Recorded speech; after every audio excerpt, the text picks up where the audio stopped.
மைவி ஃபேஷன் பார்க்குற எல்லாருக்கும் ஒரு பெரிய ஹாய். இன்றைக்கான வீடியோ பார்த்தீங்க அப்படின்னா, நான் இப்போ ரீசன்ட் டேஸில் என்னுடைய கோல்ட் காயின் சேவிங்ஸ் உங்களுக்கு தெரியும். ஸோ அதுலேருந்து ஒரு காயினை வந்து எனக்கு எமர்ஜென்சியாக வந்து சேல் பண்ணுற மாதிரியான ஒரு சுச்சுவேஷன்.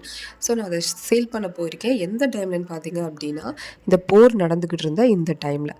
ஸோ இந்த டைமில் நான் போயிருக்கும்போது அது எப்படி சேல் பண்ண முடிஞ்சிச்சா, முடியலையா, இல்லை அதுக்கு என்னென்ன மாதிரியான அதாவது ப்ராப்ளம்ஸ் வந்துச்சு. நம்ம வந்து என்னதான் கோல்ட் காயினை வந்து நம்ம சேவ் பண்ணிக்கிட்டே வச்சுருந்தாலும் அதை வந்து ஜுவல்லரியாக வாங்கும்போது நமக்கு அதிகமாக லாபம் வந்து கிடைக்காது. அதில் வந்து நஷ்டம் தான் கிடைக்கும். ஏன்னா ரொம்ப நஷ்டம்னு சொல்ல முடியாது. ஆனால் ஜுவல்லரியாக நம்ம வந்து வாங்கிக்கலாம்.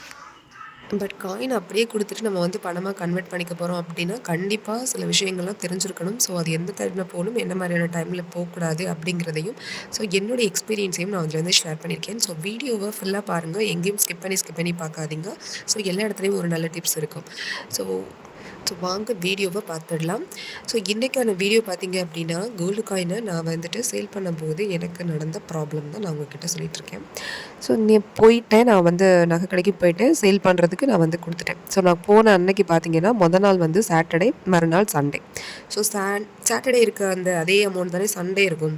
ஸோ அதனால் நான் வந்து அடுத்த நாளுக்கு வந்து எப்படியும் ஏறாது, ஒரு நாள் பின்னாடி போனாலும் நமக்கு வந்து சண்டே வந்து அதே அமௌண்ட்டில் தான் இருக்கும் கோல்டு.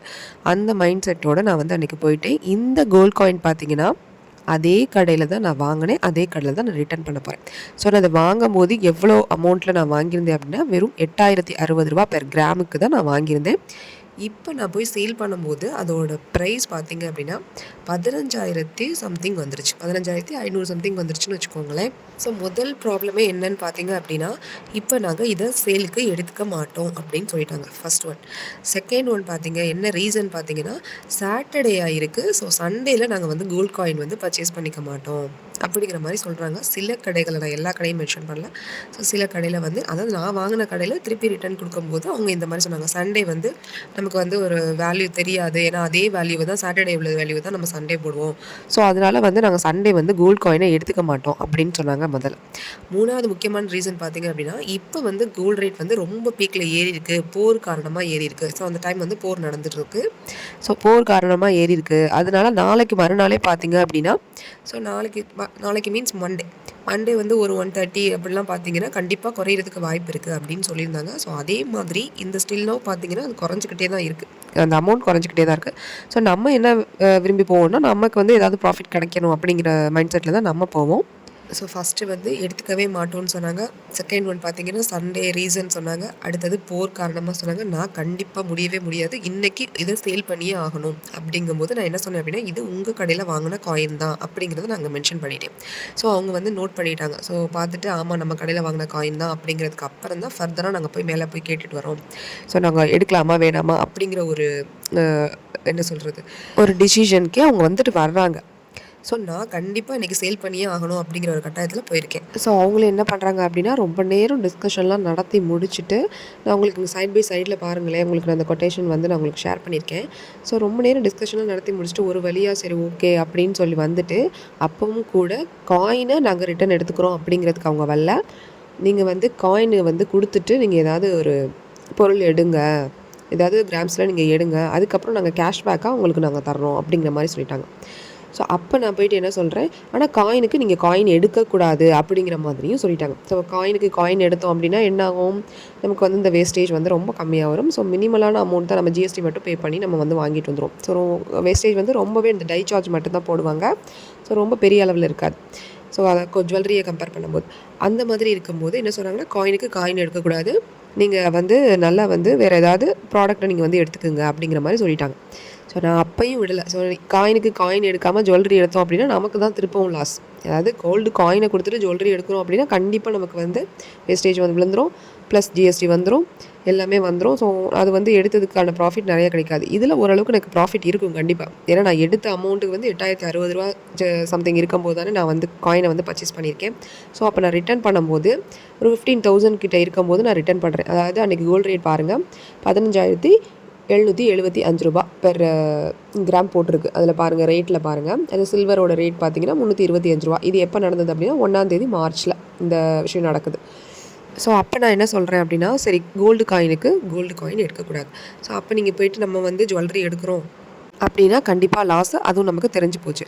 ஃபஸ்ட்டு திங்கு கோல்டுக்கு கோல்ட் காயின் எடுக்கக்கூடாது. என்னோட மைண்ட் செட் பார்த்தீங்கன்னா, 2வது ஜுவல்லரி எடுக்கக்கூடாது. செகண்ட் திங்கு ஜுவல்லரியும் எடுக்கக்கூடாது. அப்போ என்ன பண்ணலாம் அந்த சிச்சுவேஷனில் அப்படின்னு பார்த்தீங்கன்னா, கண்டிப்பாக கோல்டு காயினுக்கு ஒரு ஹூக் வச்ச மாதிரி நம்ம தாலியில் போடுவோம் பார்த்தீங்களா காசு, அதை நான் எடுத்துக்கிறேன் அப்படின்னு சொன்னோன்னா அவங்களுக்கு திருப்பி ஷாக்கு. அது வந்து ஒரு என்ன நீங்கள் இப்படி பண்ணுறீங்க அப்படிங்கிற மாதிரி பேசினாங்க. இல்லை எனக்கு அமௌண்ட் வந்து நிறைய வேணுங்க, அதனால தான் நான் வந்து சேல் பண்ண வந்தேன். ஸோ நீங்கள் இந்த இடத்துல வந்து எடுத்துக்க மாட்டேங்கிறீங்க அப்படிங்கிறனால நான் கண்டிப்பாக வந்து ஹூக் வச்ச மாதிரி நான் வந்து காயினே எடுத்துக்கிறேன் அப்படின்னு சொன்னால், அதில் பார்த்தீங்க அப்படின்னா ஸ்டோன்லெஸ்ஸும் இருக்கும், ஸ்டோனும் இருக்கும் அந்த காயினில் பார்த்தீங்கன்னா. எனக்கு என்ன பண்ணாங்க அப்படின்னா, ஸ்டோன்லெஸ் வந்து இல்லை, ஸ்டோன் காயின் தான் இருக்குது அப்படின்னு சொல்லி இந்த ஸ்டோனுக்கும் மேக்கிங் சார்ஜ் நாங்கள் வந்துட்டு போடுவோம் அப்படிங்கிற மாதிரி சொல்லி அந்த காயினை வந்து கொடுத்தாங்க. அது வந்து ஜுவல்லரியில் தான் வரும், அதுக்கு வந்து இவ்வளோ வந்து அமௌண்ட் ஆஃப் வந்து வேஸ்டேஜ் இருக்கும் அப்படிங்கிறதையும் சொல்லி அந்த காயின் வந்து கொடுத்தாங்க. அது வந்து 1 கிராம் காயினில் தான் இருக்குது. அதை விட 1/2 மில்லிகிராம்லேருந்தே நமக்கு 50 மில்லிகிராம்லேருந்தே காயின்ஸ் இருக்குது, அது வேறு விஷயம். ஆனால் அதெல்லாம் எடுக்க விட மாட்டாங்களாம். கேஷ்பேக்கு முடிஞ்ச வரைக்கும் எங்களுக்கு 5000க்கு மேலே கொடுக்கக்கூடாது அப்படிங்கிற மாதிரிலாம் சொல்லியிருந்தாங்க. ஸோ பாருங்கள், ஒரு காயினை நம்ம வாங்கின கடையிலே நம்ம சேல் பண்ணும்போது ஸோ என்ன மாதிரியான பிரச்சனைலாம் ப்ராப்ளம்ஸ்லாம் வருது அப்படிங்கிறத நம்ம முன்னாடி தெரிஞ்சுக்கிறது நல்லது. நான் அதுக்காக தான் இந்த வீடியோ ஷேர் பண்ணியிருக்கேன். ஸோ 1 கிராம் நான் காயின் வந்து அந்த லக்ஷ்மி காயின் வாங்குகிறேன், வித் வந்து ஸ்டோனோடு வாங்குகிறேன்.